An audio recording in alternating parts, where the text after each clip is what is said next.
बताइए, रायबरेली सदर सीट बहुत महत्वपूर्ण चुकी है। अदिति सिंह चुनावी मैदान में ताल ठोक रही है। पहले उनके पिता इंडिपेंडेंट चुनाव लड़ते थे, फिर वो कांग्रेस पार्टी से उन्होंने शुरुआत की, अब बीजेपी में शामिल हो गई है। ऊंचाहार सीट पर भी कांटे का मुकाबला। कैसे आप देख रहे हैं रायबरेली की सभी सीटों को? देखिए, रायबरेली सीट का आपने सही कहा कि ये कांग्रेस का गढ़ मानी जाती रही है। सोनिया गांधी खुद यहां से सांसद है। इस वक्त अगर मैं बात करूं तो इस फोर्थ फेज में यहां की 5 सीटों पर चुनाव हो रहा है। एक सीट पर फिफ्थ फेज में यहां पर चुनाव होगा, जो सलोन सीट है।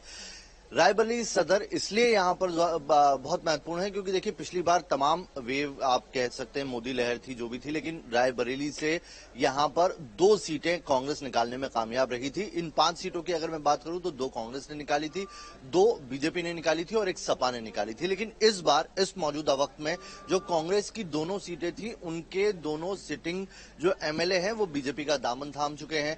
अदिति सिंह बीजेपी में शामिल हो चुके हैं और यहां पर अब जो अखिलेश सिंह की एक डायनेस्टी है उसका यहां पर असर आता है। आप ये नहीं कह सकते कि यहां पर कांग्रेस हमेशा से जीतती आई थी। आज इस बार जो ये इलेक्शन है जिसमें अदिति सिंह दूसरी बार जीत के लिए कोशिश कर रही हैं, उसमें डिपेंड करेगा कि अखिलेश सिंह की सीट रही है या कांग्रेस की सीट रही है, क्योंकि यहां पर 93 तक अखिलेश सिंह कांग्रेस के टिकट पर जीतता है। उसके बाद उन्होंने निर्दलीय लड़े, वो तब भी जीतते रहे।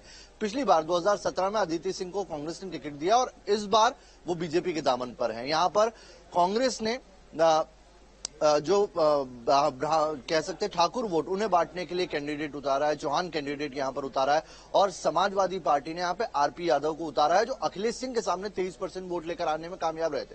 तो मुकाबला दिलचस्प है, त्रिकोणीय मुकाबला है। अदिति को फिर से जीतने के लिए इस बार वो अपना जो कह सकते हैं दूसरी बार जीत पाएंगे कि नहीं, ये बड़ा महत्वपूर्ण यहाँ का सवाल है। लेकिन मैं ज्योति एक बार उन मसलों पर आना चाहता हूं जो अभी आप जिक्र कर रही थी। जिस तरीके से मायावती का बयान आया है, जिस तरीके से अमित शाह ने जिक्र किया है, वो इसलिए महत्वपूर्ण है क्योंकि ये जो फोर्थ फेज है इसमें तकरीबन 45 ऐसी सीटें हैं जिसपे दलित वोटर बहुत ज्यादा असर रखते हैं। 26% यानी कि सबसे ज्यादा दलित वोटर इस फेज में काम करने वाला है। उसके बाद मुस्लिम वोटर आता है 18% पे। 17 सीटें 59 सीटों में से आरक्षित है। तो उससे समझ सकते हैं कि दलित और मुस्लिम वोटर यहां पर बहुत ज्यादा है। दलित वोटर सबसे ज्यादा इफेक्टिव है यहां पर। और मायावती ने जो बयान दिया है उसका असर भी यही है, क्योंकि पिछली बार सबसे मतलब 29 सीटों पर समाजवादी पार्टी दूसरे नंबर पर थी, लेकिन 19 से 20 सीटों पर बीएसपी दूसरे नंबर पर थी और जो गैप था वो बहुत कम था तीसरे नंबर के लिए भी। तो यहाँ पर मायावती बड़ा असर रखती है। चौथे चरण की अगर हम बात करें तो अच्छा था। और इसीलिए नवेद, मैंने विकास चंद्रा जी से ये सवाल पूछा भी था, क्यों आखिर फोर्थ फेज से पहले ही अमित शाह ने बीएसपी का जिक्र किया है। मैं चाहती हूं कि आप जरा एक बार जिस पोलिंग बूथ पर खड़े हैं वहां की तस्वीरें भी फटाफट से दिखा दीजिए।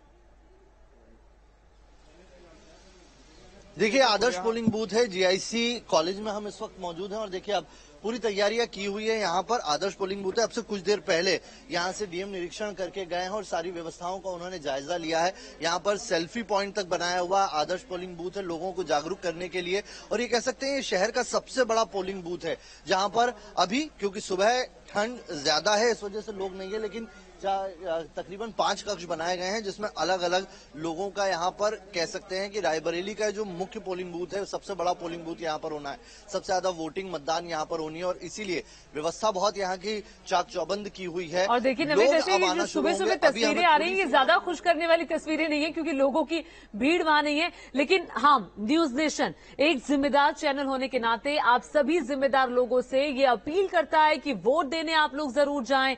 लोकतंत्र में देखिए ये एक महापर्व है और उसका हिस्सा हम सभी को बनना है। चूंकि आने वाले 5 साल के लिए कौन से हुक्मरान आप चाहते हैं, क्या चाहते हैं आपके क्षेत्र में विकास हो। देखिए 5 साल जब हम वोट देते हैं ना, तो फिर हम कुछ कहने के हकदार भी बनते हैं। अगर आप वोट नहीं देंगे तो फिर शिकायत मत करिएगा। विकास चंद्रा का रुख करती हूं। विकास, लगातार हम अपने दर्शकों से वोट देने की अपील कर रहे हैं। जहां नवेद मौजूद है वहां पर तो ज्यादा भीड़ नहीं। आप बताइए, लखीमपुर में आप मौजूद हैं, जिस पोलिंग बूथ पर आप मौजूद हैं वहां पर क्या हाल है? जी जी